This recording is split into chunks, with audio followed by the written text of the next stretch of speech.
చూస్ country delight, live better. ఇప్పుడే country delight యాప్ని download చేసుకోండి.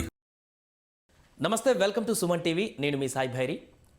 ఇప్పుడున్నటువంటి పరిస్థితుల్లో ప్రతి ఒక్క మనిషి కూడా ఏదో ఒక లోన్ తీసుకోవడం పరిపాటిగా మారింది. అది కార్ లోనా, వెహికల్ లోనా, లేకుంటే హోమ్ లోనా, లేకుంటే పర్సనల్ లోనా, ఏదైనా కానీ అవసరాన్ని బట్టి ప్రతి ఒక్కరు కూడా బ్యాంకింగ్లో ఏదో రకమైనటువంటి లోన్ తీసుకొని నెల నెల ఈఎంఐలు కడుతున్నటువంటి పరిస్థితి. అసలు లోన్లలో ఏది బెస్ట్ లోన్లు తీసుకోవడం వల్ల జరిగేటువంటి పరిణామాలు ఏంటి, దానివల్ల మనకు లోన్లు తీసుకున్నటువంటి వ్యక్తులకు ఎంత లాభం ఉంటుంది, ఎలాంటి నష్టాలు ఉంటాయి, దీనికి సంబంధించి పూర్తి వివరాలు కూడా తెలుసుకునేటువంటి ప్రయత్నం చేద్దాం. మనతో పాటు బ్యాంకింగ్ ఎక్స్పర్ట్ రాంబాబు గారు జాయిన్ అవుతున్నారు. సార్ నమస్తే. సార్ నమస్కారం. సార్, చాలామంది లోన్స్కి అడిక్ట్ అవుతున్నారు. అంటే అవసరాలను బట్టి బయట అంతకుముందు అప్పులు తీసుకునేది వేరే వాళ్ళ దగ్గర, వ్యాపారుల దగ్గర ఎక్కువ ఇంట్రెస్ట్కి. ఇప్పుడు డైరెక్ట్ బ్యాంకులో ఇస్తున్నాయి కాబట్టి, అందరికి అకౌంట్లు కూడా ఉన్నాయి కాబట్టి లోన్లు తీసుకుంటున్నారు. సో పర్సనల్ లోన్ కానీ, వెహికల్ లోన్ కానీ, హోమ్ లోన్ కానీ, ఏ లోన్ ఎలా ఉంటుంది సార్? ఎంత ఇంట్రెస్ట్ ఛార్జ్ చేస్తారు? జనరల్గా ఎందుకు ఇంత ఎక్కువగా లోన్స్కి ప్రతి ఒక్క వ్యక్తి ఇంట్రెస్ట్ చూపడానికి ప్రధాన కారణం ఏంటంటారు? ఇప్పుడు రుణాలు తీసుకోవటం అనేటటువంటిది దేశంలో ఉండే 140 కోట్ల మంది ప్రజలకి ఒకే రకమైనటువంటి ఎకనామికల్ కండిషన్స్ లేవు. సో తారతమ్యాలు చాలా ఎక్కువగా ఉంటాయి. ఒక ముఖేష్ అంబానీనో లేకపోతే ఒక ధీరుభాయ్ అంబానీ సంబంధించిన వాళ్ళు, ఆ గౌతమ్ అదానీ, వీళ్ళని లిస్టులో పెట్టుకోవడం కాకుండా ఒక ఆర్డినరీ వ్యక్తి తన స్థాయికి తగ్గట్టుగా రుణాలని ఆశించటం అనేటటువంటిది తప్పనిసరిగా ఆలోచించాల్సిన అవసరం. ఎందుకు చెప్తున్నానంటే, బ్యాంకింగ్ రంగంలో డిపాజిట్స్ వసూలు చేసిన తర్వాత, డిపాజిట్స్ మొబిలైజ్ చేసిన తర్వాత ఆ డిపాజిట్లనే రుణాల రూపంలో మళ్ళించి తిరిగి వాటిని రికవర్ చేసి మళ్ళీ డిపాజిట్కి పే చేయాలి. అందుకని చట్టరీత్యా అనేక రకాలైనటువంటి ప్రొటెక్షన్స్ బ్యాంకింగ్ రంగానికి ఉన్నాయి. ఎందుకని వీళ్ళు ఇచ్చేటటువంటి రుణాలు ఇచ్చిన తర్వాత వీళ్ళు తీసుకునేటటువంటి డాక్యుమెంట్స్ ఏవైతే ఉన్నాయో, ఆ డాక్యుమెంట్స్ లో తీసుకున్నటువంటి టైటిల్, అంటే తీసుకున్నటువంటి వస్తువు ఏదైతే ఉందో ఆ వస్తువు టైటిల్ కంప్లీట్ గా బ్యాంకింగ్ ట్రాన్స్ఫర్ అవుతుంది. అంటే ఫర్ ఎగ్జాంపుల్, మీరు ఒక కారు తీసుకున్నారు, కారుకి సంబంధించినటువంటి రుణాలు, వడ్డీలు పక్కన పెడతాం. ఆ కారు ఎప్పుడైతే మీరు రుణం తీసుకున్నారో ఇది మొత్తం బ్యాంక్ కి మార్టిగేజ్ చేసేస్తారు కార్ని.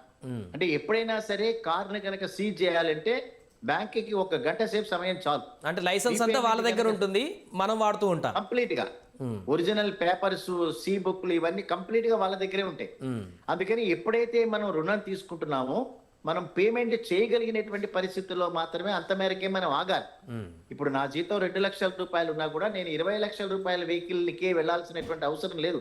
కార్ని మనం కనుక ఫ్యామిలీ మెంబర్స్ తో ఒక సుఖప్రదమైనటువంటి జీవితాన్ని కొనసాగించడానికి 4-5 లక్షల్లో కూడా ఉంటాయి. ఎందుకనే చెప్తున్నానంటే, రేపు పొద్దున్న పరిణామాల్లో ఈ కార్ అనేటటువంటి యొక్క దానికి సంబంధించిన డాక్యుమెంట్స్ అని మన దగ్గర ఉండవు, అది బ్యాంకింగ్ రంగం లోపలికి వెళ్తాయి. అదే రకంగా హౌసింగ్ లోన్, మనం కొనుక్కున్నటువంటి హౌస్ అంతా కూడా బ్యాంకుగా మార్టిగేజ్ చేయబడుతుంది.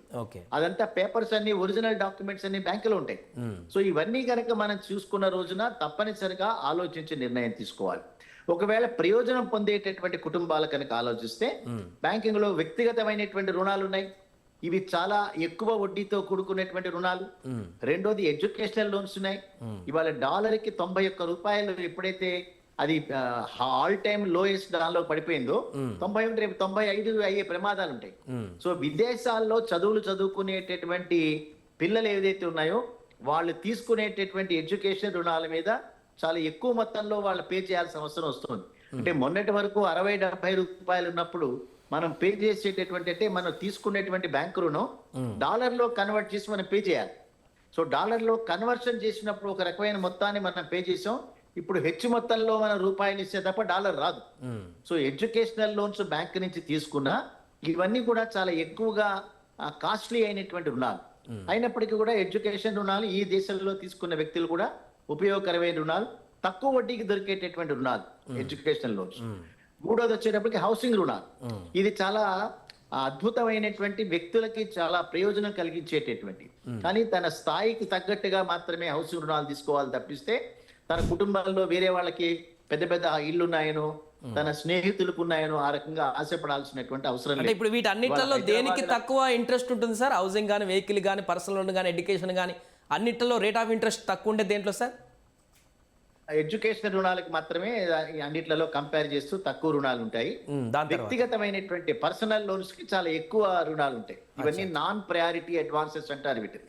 అంటే ప్రాధాన్యత రంగాలు కొన్ని ఉంటాయి, అప్రాధాన్యత రంగాలు కొన్ని ఉంటాయి. సో బ్యాంకులు వీటి కోసం ఎక్కువ డబ్బులు పక్కన పెట్టాం. సో వీటికి ఎక్కువ రుణాలు వసూలు చేస్తారు. గోల్డ్ లోన్ పోర్ట్ఫోలియో కూడా మన సౌత్ ఇండియాలో చాలా ఎక్కువగా రుణాలు ఇస్తున్నారు. ఎందుకంటే గోల్డ్ వాల్యూ పెరిగింది కాబట్టి గ్రాముకి చాలా ఎక్కువగానే రుణాలు వస్తున్నటువంటిది. అది కంప్లీట్ గా సెక్యూర్డ్ లోన్ అది. కానీ అది కూడా తనకి ఒక ఫిక్స్డ్ టైంలో ఏదైతే ఉందో దానిలో కనుక పే చేయకపోతే గోల్డ్ మొత్తాన్ని తాకట్టు పెట్టేసుకుని అది తీసుకునేటటువంటి ప్రమాదాలు కూడా ఉంటాయి. సో రుణం తీసుకున్న తర్వాత వ్యక్తిగత రుణమైనా లేదా గోల్డ్ లోన్ తీసుకున్న రుణమైనా తిరిగి దీన్ని ఎక్కడ మదుపు చేసామనేటటువంటిది ఇంపార్టెంట్. ఆ మదుపు చేసిన చోట కనుక వీడు పోగొట్టుకుంటే వీడు తీసుకునేటువంటి గోల్డ్ అంతా పోయేటటువంటి ప్రమాదం. సో దీనిలో వ్యక్తిగతంగా హౌసింగ్ రుణాలు మాత్రం చాలా ఉపయోగకరమైన రుణాలు. అది 9 నుంచి 9.5% మధ్యలో ప్రతి బ్యాంకుల నుంచి దొరుకుతాయి. వేరే వాటితో కంపేర్ చేస్తే అది చీపెస్ట్ రుణాలుగా ఉంటాయి. పర్సనల్ లోన్స్ తీసుకున్నా ఈ పర్సనల్ లోన్స్ ఎట్లా ఇస్తారు సార్? అంటే పర్సన్ సిబిల్ స్కోర్ ని బట్టి ఇస్తుంటారా, లేకుంటే ఆ జీతాన్ని బట్టి ఇస్తుంటారా, వ్యక్తుల యొక్క ఏ లోన్ అయినా సిబిల్ స్కోరే. ఓకే, సిబిల్ స్కోరు 720, 715 దాటకుండా ఎవరికి కూడా సిబిల్ కనుక ఇది అయితే రుణాలు ఇచ్చేటువంటి అవకాశాలు లేవు. సిబిల్ ని మళ్ళీ మనం మన చేతుల్లో ఏమి లేదు కదా పెంచుకునేటటువంటిది. సో అందుకే ఒక రుణం కనుక మనం ఒక financial institution, not only banks, even ఎన్బిఎఫ్సిలో మన రుణం తీసుకున్నా, ప్రైవేట్ బ్యాంకుల్లో రుణం తీసుకున్నా కూడా ఆ రుణం పేమెంట్ చేసేటటువంటి పరిస్థితుల్లో కనుక మనం అజాగ్రత్తగా ఉండి డిఫాల్టర్స్ గా ఉంటే మనకి మళ్ళీ ఏ బ్యాంకులో కూడా లోన్ లభించేటటువంటి అవకాశాలు కల్లా. అందుకని ఎవరికైనా గ్యారంటీ నిలబెట్టేప్పుడు కూడా సో లోన్ రీపే చేయడం అంటే బారోవర్ గానే ఉండాల్సిన అవసరం లేదు. మీరు తీసుకున్నటువంటి లోన్ కు ఒక గ్యారంటర్ గా నేను నిలబడినప్పుడు, మీరు డిఫాల్టర్ గా అయినప్పుడు గ్యారంటర్ గా నా సిబిల్ స్కోర్ కూడా కింద పడుతుంది. సో అప్పుడు నాకు రుణం దొరికేటటువంటి అవకాశం ఉండదు. ఎక్కడైనా కనుక నేను రుణం తీసుకున్నప్పుడు దాన్ని స్టాప్ చేస్తారు, ఇది క్లోజ్ చేస్తే తప్ప మళ్ళీ ఇచ్చేటటువంటిది కాదు. అందుకని ఈ దేశంలో గడిచినటువంటి 10 సంవత్సరాల కాలంలో ఆర్థిక పరమైనటువంటి ట్రాన్సాక్షన్స్ ఏవైనా కనుక మనం చేయాలంటే సిబిల్ స్కోర్ అనేటటువంటిది తప్పనిసరి. ఇప్పుడు హౌసింగ్ లోన్ కూడా కంపల్సరీ సిబిల్ స్కోర్ ఉండాలా సార్? హౌసింగ్ లోన్ ఎందుకంటే దానికి షూరిటీ ఉంటుంది కదా ఆల్రెడీ. షూరిటీ ఉన్న అన్లెస్ బారోవర్ కనుక సిబిల్ స్కోర్ కనుక 720, 715 కనుక దాటకపోతే అతనికి హౌసింగ్ లోన్ కూడా అర్హత లేదు. అందుకని గ్యారంటీలు ఇచ్చిన ఈ హౌస్ ను మార్టిగేజ్ చేసినా కూడా రీపేమెంట్ కెపాసిటీ చేసేటటువంటి వాళ్ళ యొక్క క్రెడిబిలిటీ కూడా, అంటే ఫైనాన్షియల్ ఇంటెగ్రిటీ సరిగ్గా కనుక లేకపోతే వాళ్ళకు కూడా రుణాలు వచ్చేటటువంటి అవకాశాలు లేవది. సో హౌసింగ్ లోన్ రుణాలు చాలా విరివిగా ఇస్తున్నారు. అది ముఖ్యంగా పబ్లిక్ సెక్టార్ రంగ బ్యాంకుల్లో తీసుకుంటే వాళ్ళకి అడ్వాంటేజ్ ఏంటంటే అందులో హిడెన్ ఛార్జెస్ ఉండవు. అంటే వడ్డీ మీద ఇంకొక చక్కెర వడ్డీ లాంటివి వేసేటటువంటి అవకాశం, hidden service charges public sector బ్యాంకుల్లో ఉండవు. కానీ ప్రైవేట్ సెక్టార్ బ్యాంకుల్లో కనుక రుణాలు కనుక తీసుకుంటే దానిలో మనం ఊహించినటువంటి సర్వీస్ ఛార్జెస్ వాళ్ళు కలెక్ట్ చేసేటటువంటి ప్రమాదాలు ఉంటాయి. ఒకసారి తీసుకున్న తర్వాత మళ్ళీ మనం దాన్ని రీపేమెంట్ చేయలేం. ఒకవేళ మధ్యలో కనుక మనకి ఏదైనా కనుక డబ్బు కనుక మనకు వస్తే దాని మొత్తంలోని రీపే చేసే అవకాశం పబ్లిక్ సెక్టార్ రంగ బ్యాంకుల్లో ఉంటుంది.